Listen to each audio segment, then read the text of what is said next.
bad smell was coming from this apartment. When neighbors checked inside, they were shocked. In this apartment, old woman Eunice was living alone and she never let anyone see inside, even the landlord. Over time, the neighbors became more and more curious about Eunice's apartment, especially when a bad smell started coming from her apartment. New neighbor Mrs. Rodriguez decided to check on her with the landlord. When they tried to enter, the chained door stopped them, revealing only a glimpse of the messy space inside. Suddenly, Eunice appeared at the door and refused to let them in, but Mrs. Rodriguez did not stop there. She decided to check Eunice's medical files to find any contact. She finally found contact, a young man named John who promised his late mother he would take care of Eunice. John joined Mrs. Rodriguez to check on her. However, Eunice didn't answer their knocks. This time, they called the locksmith, but when the locksmith opened the door, they were shocked. Inside, they found a touching glimpse into the past.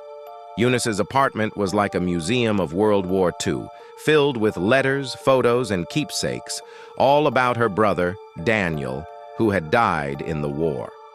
The strong smell came from these old items, including his uniform, which Eunice had kept just as it was to feel close to her brother.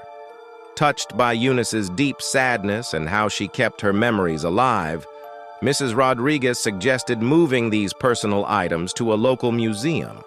This would not only keep them safe, but also let more people learn about Daniel's story and his sister's love for him. By moving Eunice's items to the museum, they turned her private collection into a public tribute. This gave Eunice peace and made her home welcoming again. What was once a mysterious and worrisome place became a symbol of how memories can last and how a community can come together to heal and honor history.